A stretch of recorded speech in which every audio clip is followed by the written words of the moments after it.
We just want to say a big thank you to the sponsor of this week's video, which is Airlock, and it's something that we really wish we had back when we were sailing our Sabre.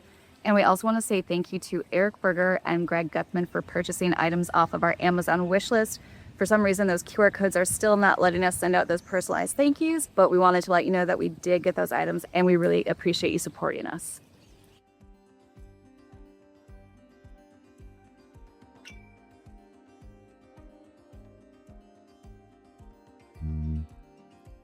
We're now in the back side of that electrical cabinet where all the breakers are. This is where the DC to DC controllers are going to be mounted, along with the solar controllers, the Cerbo GX, a lot of the electronics, so probably autopilot computer is going to be installed in here as well. A little strange because of the angle of that. It does make it a little bit more difficult. To give you an idea, I can't just put all the way along this edge because you'll see that it is now getting way too close to this side, which of course that will limit what I can install here along this area. So trying to be strategic about it. These DC to DC controllers, Victron has not come out with their more efficient 48 volt version, so we are stuck with using this particular style. We have to be very aware of the heat that is generated by these DC to DC controllers and the MPPT controllers. I need to put vents in the system, which are going to be active vents with a little thermostat, so it'll suck in and out the air of here and hopefully keep this within manageable temperature range. Along that idea, the solar controllers and the DC to DC controllers will be mounted with spacers to just get a little bit more airflow. So these are 3/4 inch aluminum spacers. We'll go along this edge and get just a bit more airflow behind these. It also, of course, helps the surface to make sure that I'm not getting the surface itself too hot. Along with the idea of using spacers to get the DC to DC controllers away from this surface and hopefully improve airflow a little bit. One of the other things is space between controllers. Victron recommends a minimum of 100 millimeters, so 4 inches space. We're allowing a little bit more at the top because, of course, hot air rises and it's going to get trapped in here. Where I'll have the vents will be in the top part of this, so hopefully we can get good airflow out of here, but I still envision that we're going to trap a little bit of heat up here. Besides just the space between the controllers, it also makes sense to figure out which ones are going to be producing the most amount of heat. The controller that is for the winch battery, not going to be generating much heat because it is just charging the battery. The winches are used so infrequently that we shouldn't have much current rolling through that, so it's not going to be generating a lot of heat. Same thing with electronics, DC to DC. That is also charging a battery. It's used fairly infrequently. Not a huge concern with that generating heat. So both of those will be down at the bottom because the heat from those kind of flows up into the ones above that. The top two that are going to be controlling things like our lights and our toilets and shower sumps and all those different things that are used all the time, those are going to be heavier loads on them, so those are going towards the top. So then hopefully we'll get the airflow past them better and we don't have to worry about them as much. At least that's my thinking. Nice part, they are the same units, so in case I am wrong, I can always swap them over later. We will check that once everything gets installed and see exactly how that lays out. Same thing with the solar controllers. The big boy, which is going to be for the aftmost setup, that will be here right below where the vent's going to be, so hopefully we get good airflow through that. The rest of them that will be for the smaller panels, those will be stacked around in here as necessary. Again, we haven't decided as to what size we're going to get. We have, I think, 4 solar controllers right now. Most likely will be closer to 6 by the time we're done with that. Cerbo GX, which is the controller for the Victron system that goes through and kind of shows all the data. This little computer that'll be mounted around here. It actually may be over here because of all the cables that need to, communication cables that need to come in from the things like our inverter chargers and so on, all need to come to this. The display itself is going to be right above here, but that's just a simple cord leading to it, so not a big deal. Battery protect. This guy, this is going to be for the solar side of it. As you can see with big radiators on it, it does generate some heat, so that we have to be aware of as well. That's going to be mounted over here. Trying to lay this out, that's going to be the easiest for the wire runs, going to be the easiest to be able to service and get to it, to be able to get the heat out of here. All things that I've been thinking about for a long time. Fortunately, we're a little bit different layout than what the production extrusions are, but we're following their ideas and what's worked for them as closely as possible. Last month, we just hit the 5-year mark of this build, and for the past 2 or so years, it feels like very little visual progress has been happening. But that's because we've learned with our progress that they're usually about 80% preparation and only 20% execution. For the surfaces, that was about 80% sanding, fairing, and priming versus 20% of painting the final coat. But for a lot of our other projects, that 80% is going into foresight. And for anyone who has spent their fair share of time around boats, especially older ones, you'd be very familiar with that distinct boat smell. It's that slightly damp, musty smell you notice the second you step inside, especially on older boats or ones that have been sitting closed up for a while. Part of it is mildew from constant humidity, but it's also a combination of trapped moisture in cushions and wood, a bit of mold starting in hidden corners, and even the slow breakdown of materials like foam, adhesives, and sealants. Add in salt air, limited ventilation, and the fact that boats are constantly heating up and cooling down, and it creates the perfect environment for that smell to settle in and stick around. That is why for our catamaran, we want to do as much preparation as possible to keep all mold and mildew out, which is why we'll be installing an airlock unit on each one of our air conditioners. If you haven't heard of Airlock, it is a marine-grade air purification system with advanced ionization technology. It eliminates mold, bacteria, allergens, and dust, among other things. Each airlock device releases millions of polarized ions into the air.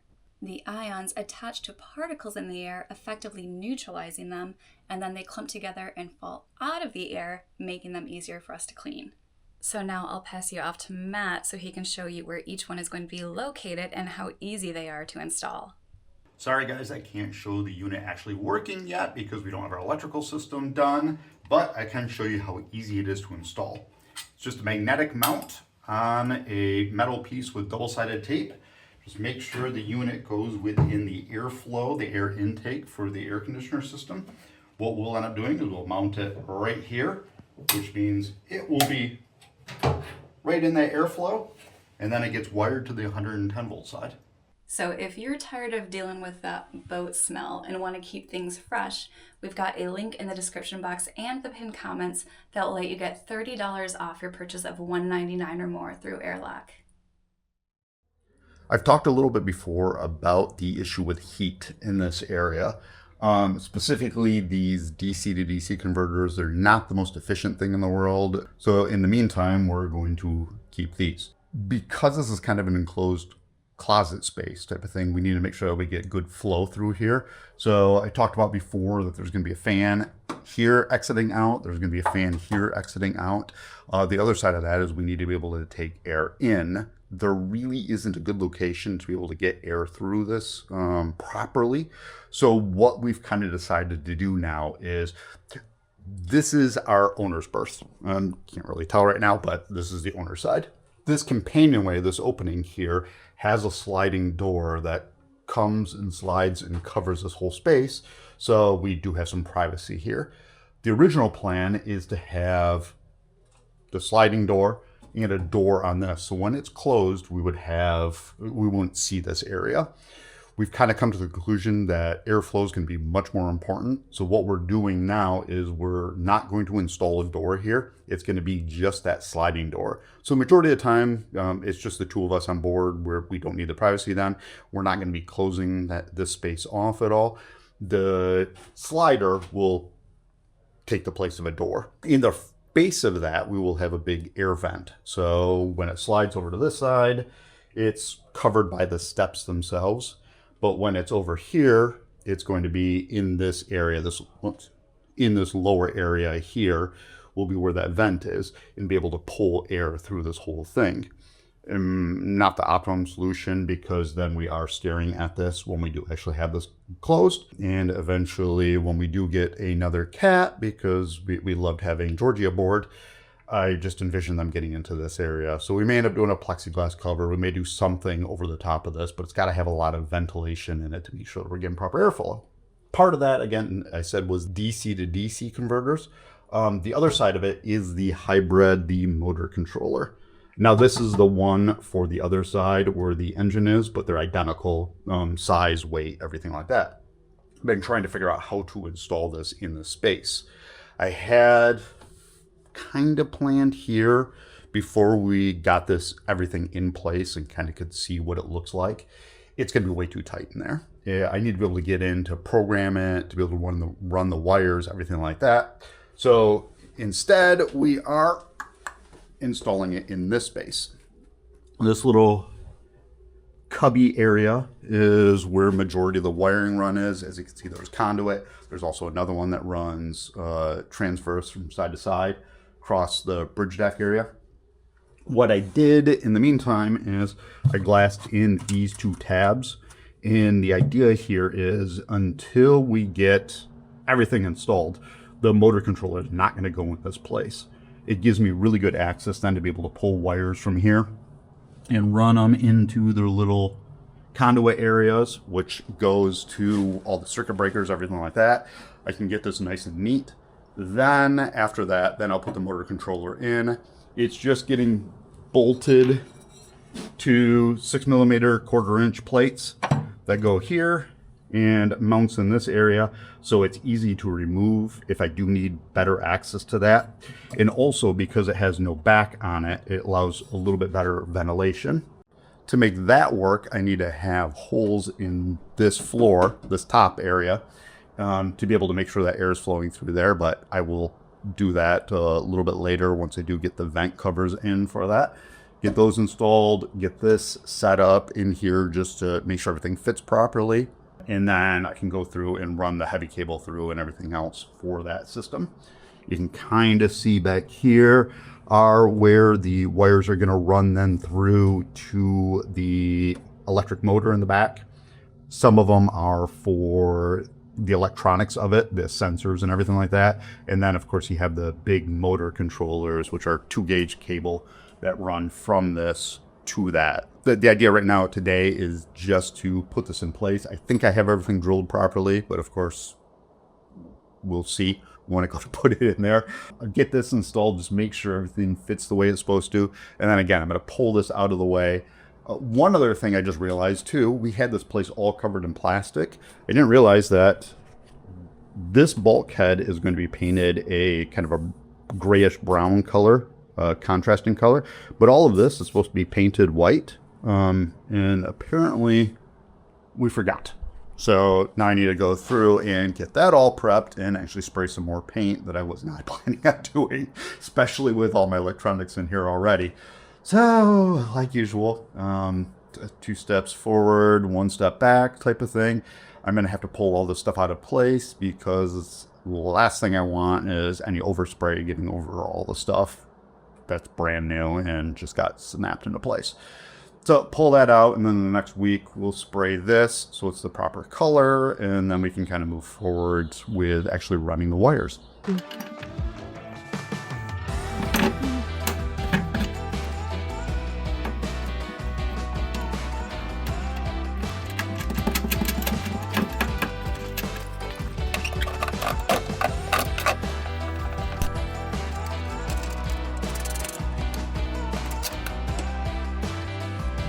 Oh, wow.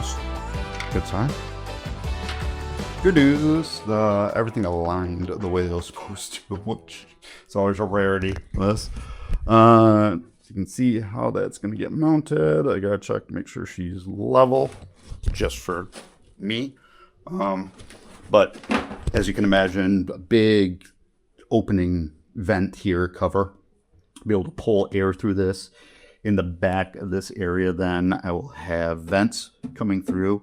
So pull air, nice convection rolling through here. Be able to let the heat out of this area, wherever those fins are, and then pull it through to the vent back do a vent back here, a vent over here, and hopefully keep everything cool and efficient, and we won't have to worry about any of that nasty burning chemical smell that you get from electricity. So, well, hopefully we can keep this area cool and we won't get any of that burnt electrical type smell that you get with overheating electronics.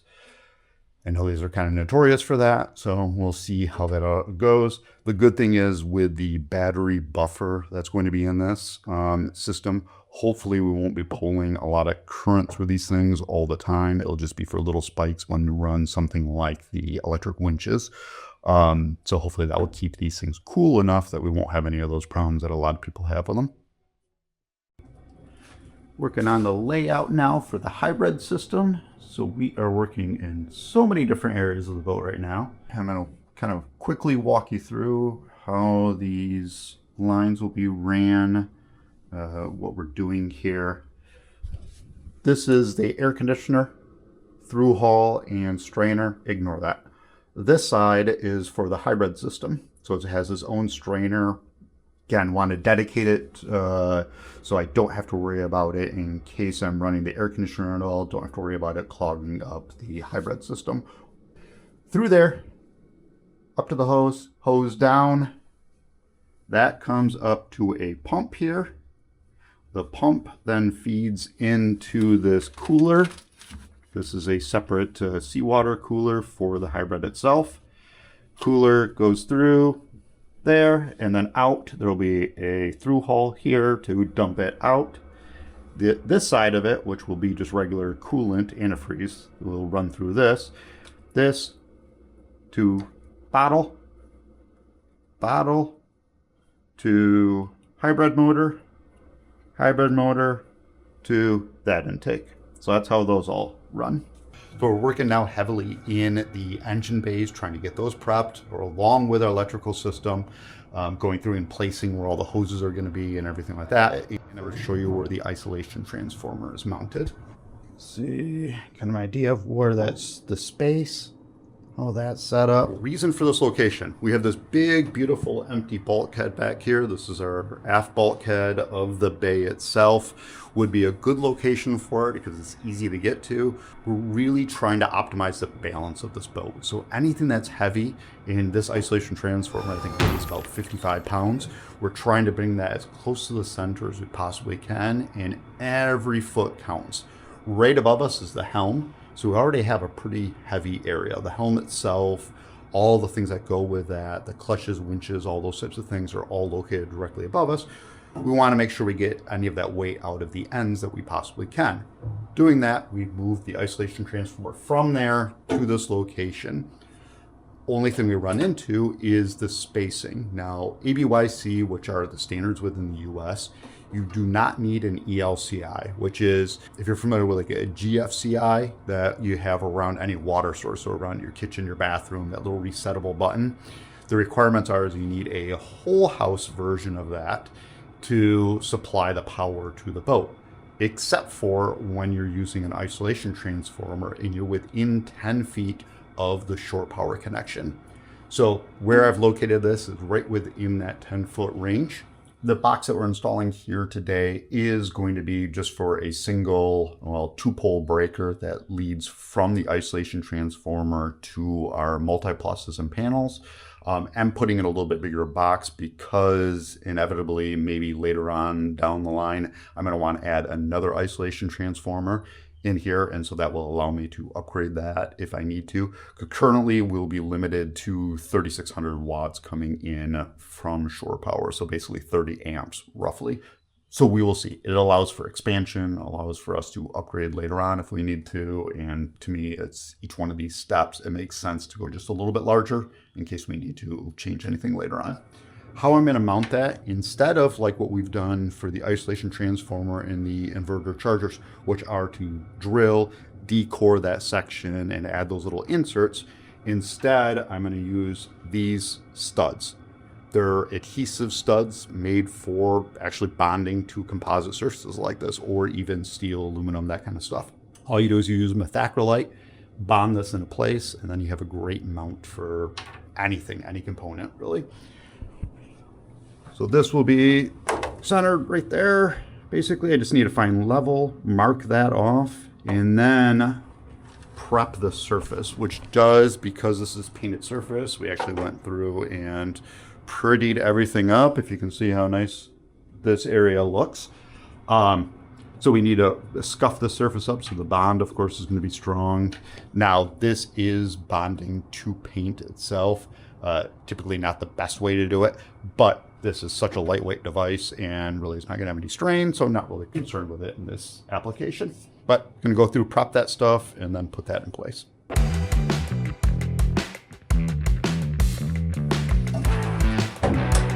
Right now, it's just sitting on there. Maybe see the bracket. Yeah.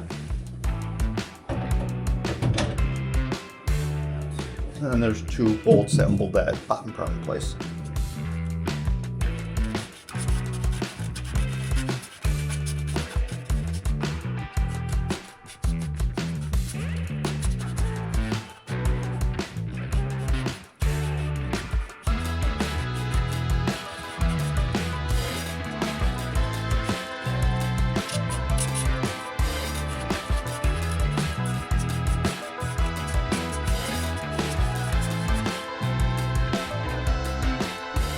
Have some packing tape on this just to prevent any mess from forming, and then mixing up the methacrylate.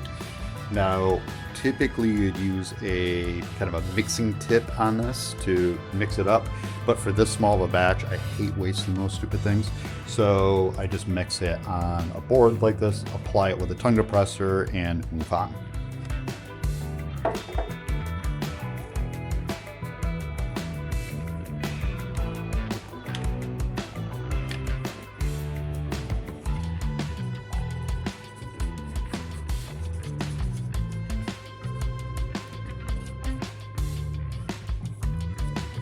Notice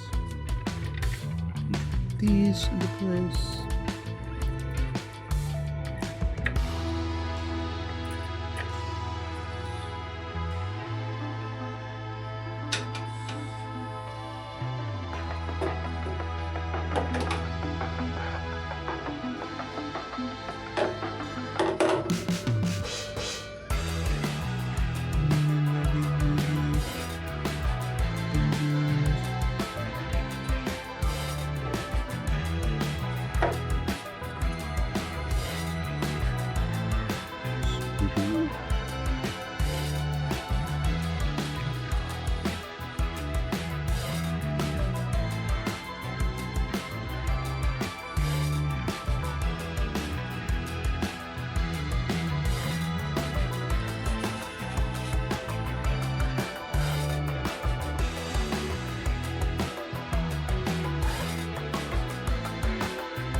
There we go.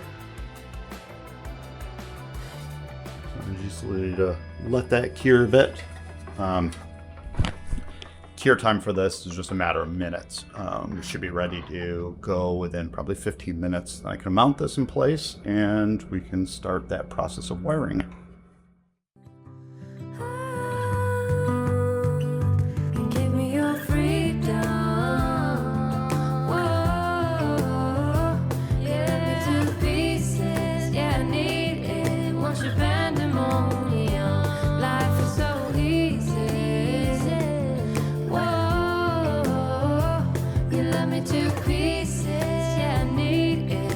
Japan.